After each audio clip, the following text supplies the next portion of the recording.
اعوذ باللہ من الشیطان الرجیم بسم اللہ الرحمن الرحیم قال موسیٰ اتأکلون للحق لما جاءکم اسحر ھذا ولا یفلح الساحرون۔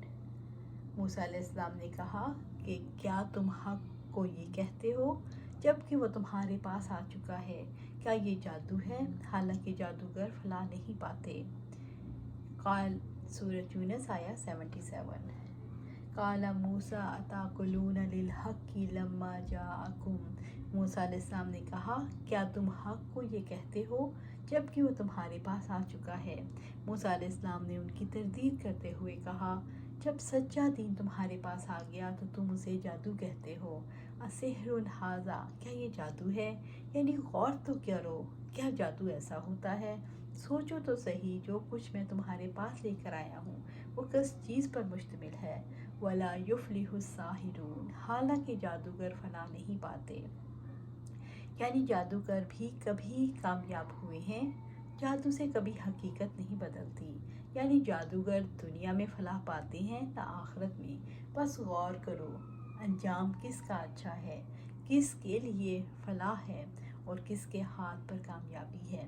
اس کے بعد انہیں معلوم ہو گیا اور ہر ایک پر عیاں ہو گیا، وہ موسیٰ علیہ السلام تھے جنہوں نے فلاح پائی اور دنیا اور آخرت میں کامیاب ہوئے۔ جادوگر کیوں کامیاب نہیں ہوتے؟ جادوگروں کے دین کی بنیاد بھی معنی کلام ہوتا ہے۔ جادوگر زندگی کی بنیادی حقیقتوں کا نہ فہم رکھتے ہیں نہ اس کا شعور دیتے ہیں۔ جادوگروں کے پاس انسانی زندگی کے مسائل کا حل نہیں ہوتا اور نہ جادوگروں کا مقصد ہدایت دینا ہوتا ہے۔ جادوگر انسانی زندگیوں کو مصیبتوں میں مبتلا کرتے ہیں۔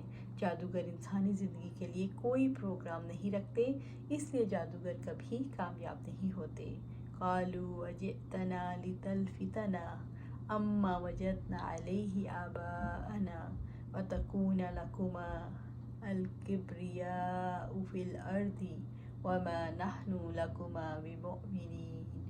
انہوں نے کہا تم ہمارے پاس آئے ہو کہ ہمیں اس راستے سے پھیر دو جس پر ہم نے اپنے باپ دادا کو پایا ہے، اور زمین میں تم دونوں کی بڑائی قائم ہو، اور ہم تم دونوں کے لیے ہرگز ایمان لانے والے نہیں ہیں۔ سورۃ یونس آیا 78۔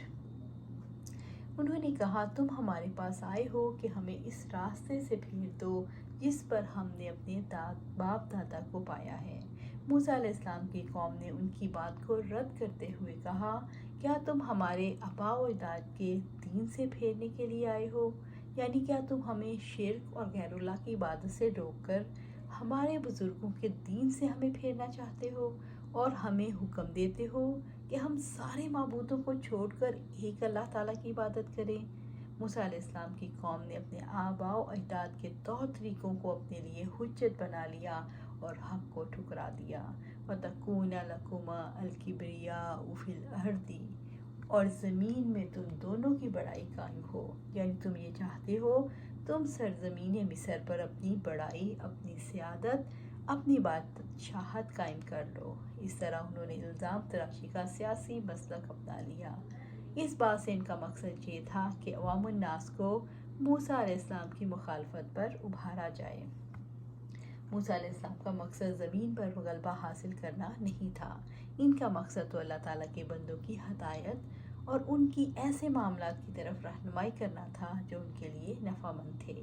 فرعون نے حق کی دعوت کو آبائی اور غیر آبائی معیار سے کیوں پرکھا؟ فرعون نے حق کی دعوت کو آبائی اور غیر آبائی معیار سے اس لیے پرکھا کہ اس تقسیم میں اپنے دین پر قائم رہنے کا جواز مل رہا تھا۔ دعوت کو حق اور ناحق کے معیار پر پرکھنے سے خود کو غلط ماننا پڑتا، اس لیے اس نے آبائی اور غیر آبائی تقسیم کر کے انسانی ذہنوں کو الجھا دیا۔ فرعون نے یہ کیوں کہا کہ موسیٰ اور ہارون علیہ السلام اس ملک میں اپنی بڑائی قائم کرنا چاہتے ہیں؟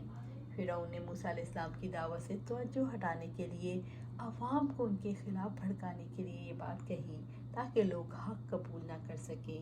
وَمَا نَحْنُ لَكُمَا بِمُؤْمِنِينَ، اور ہم تم دونوں کے لیے ہرگز ایمان لانے والے نہیں۔ یعنی ہم تمہاری تصدیق کرنے والے، تمہاری پیروی کرنے والے نہیں ہیں۔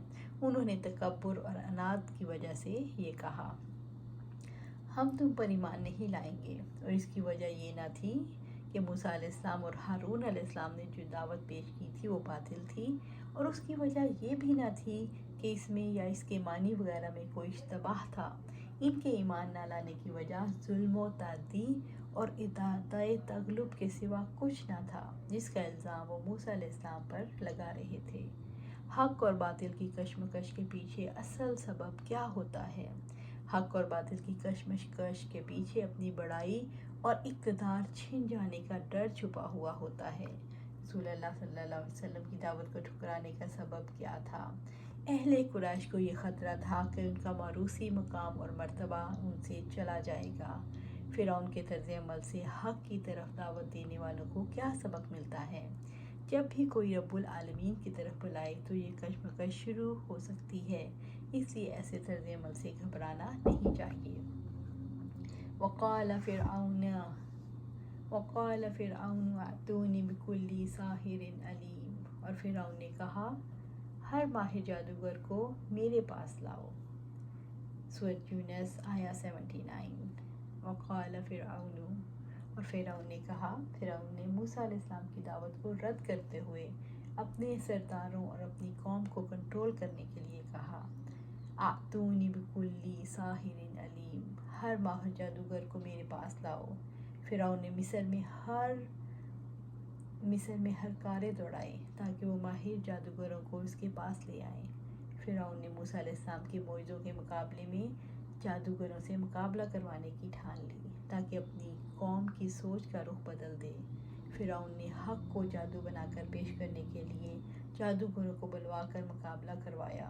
فرعون کو یہ یقین تھا کہ جادو کے زور سے وہ موسیٰ علیہ السلام کو شکست دے دے گا، اس لیے اس نے جادوگروں کو بلانے کا فیصلہ کیا۔ منصوبے کی ناکامی کے شعور کے باوجود فرعون نے جادوگروں کو کیوں بلوایا؟